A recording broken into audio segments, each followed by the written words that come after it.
the host, Nicholas. Such a good guy. Anyways, so I am still in high school. Anyways, I am 17 and I am disabled, but I have what I call like an invisible disability, because if I just stand here right now, I don't look like I'm disabled. I just look like I, forgot something at home, And okay, that didn't go well. That's what. And if I lift my pant leg up, actually, like I get to use the free parking spots because I have a brace, and they're like, "Oh yeah, you could go for sure." So I get the handicap parking spots. That's pretty cool. And I think I'm like a Boy Scout who has all the embarrassing merit badges. Like I have advanced limping, professional staring, intermediate twitching, all useless. But they gave me one more, the Eagle Scout of the handicap spot. It's the only one that matters. Okay, well that's good. Anyways, I'm disabled because I had a stroke in the womb, right? And most people hear that, and they go like, oh, they feel bad. They're like, oh, I feel so bad for you. And I'm like, don't. I think it's cool. See, most babies, they come out like a brand new car. They got 0 miles on the odometer. They have that new human smell, right? We all love it, the baby smell, right? I don't think I came out like a car. I think I came out like a rusty truck, like Tow Mater. But with paperwork, so. And I think I'm like basically a human ordered off a Temu. Like the pictures looked great, and then the parts came and they didn't quite line up. Okay, well no one's used Temu before, so that's okay. I know what that's like. And people ask me, when does your disability affect you? And because it's very selective for me. Like it chooses the worst moments to ruin my life. Like for example, when I was in grade 8, there was a rock, paper, scissors tournament. Now don't laugh, because it was like the Olympics for the kids who weren't allowed to touch the dodgeballs. I never won, but still, don't laugh. I was in the Olympics, guys. I did not win, but we were there. And so the whole gym, everyone would be in the gym, right? The whole gym would be silent, like all of you right now.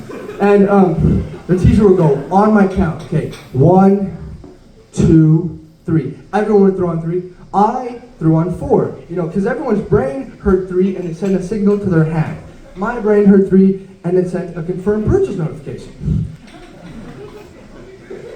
Okay, well, that went good. Okay, and I don't think it's just like my hand that's slow. I think it's like my whole body has delay, because I have what I call like stupid logic. See, most people have common sense, like that's their common sense GPS, they have a common sense. I take the scenic route, like, how far can we go? How much can we do? So, like, most people learn by listening to the rules, but I have to wait for the results to happen. Like, for example, last year in driver's ed, and I know I'm old, but like, we all know I'm dumb, so I took it late. Right, last year, I was in it, and the kid sitting beside me had a piece of paper, and he had a lighter under it burning slowly for like 15 to 20 minutes. Nothing happened. Now, I would never do that, but like 15 to 20 minutes, nothing happened. My brain went, great, fire's broken today. Our turn.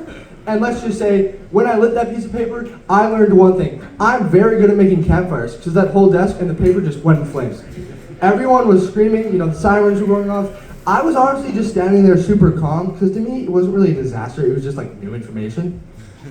And I was like, I was actually so calm, in fact, that I actually zoned out, and I was thinking back to a childhood memory when I was like 6, and my mom would always say, if Timmy jumps off a bridge, are you gonna jump too? And I was like, hold on, Mom.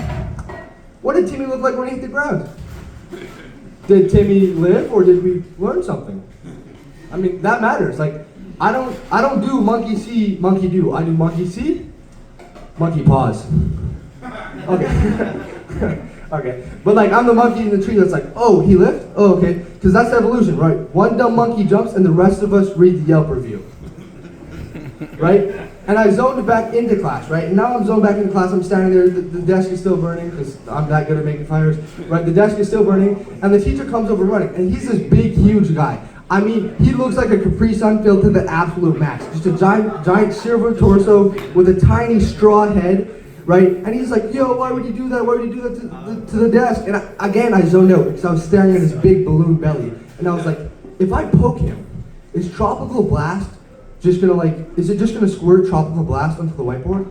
Because that feels like a school liability. Not like I've done anything wrong. That feels wrong, right?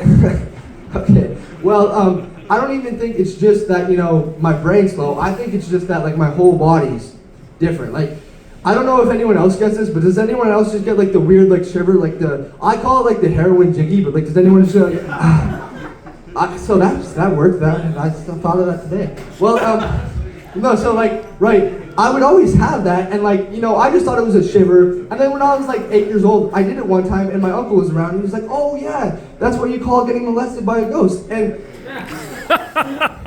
I was like, oh, and mind you, okay, I'm 8, and between the ages, I'm the youngest one in here, but we all know, when you're like 5 to 10, anything someone tells you, you tell everyone. It's the new phrase, or it's the new knowledge of the week, fact of the week. Every week is a different thing. So when I was 8, I would just go up to Max. My friends would be like, "Hey guys, have you got molested by a ghost?" And they would go home and they'd be like, "Hey Dad, have you got molested by a ghost?" I'm like, "What the fuck?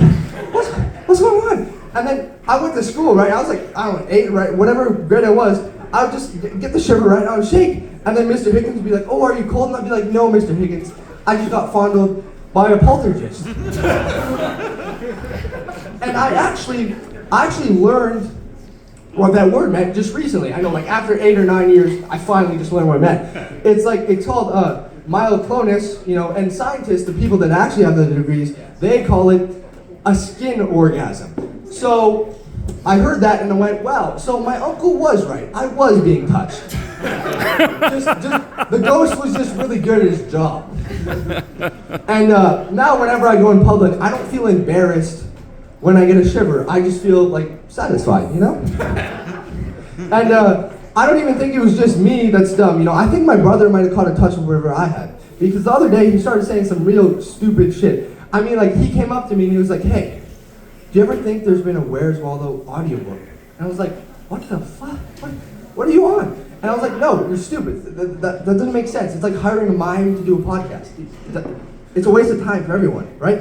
But because I'm, a little bit dumb, I searched it up, and it's a real thing. It's just 15 minutes long of a man documenting his own failure in real time. It's just him going, "Not Waldo, not Waldo, not Waldo. Guess what? Still not Waldo."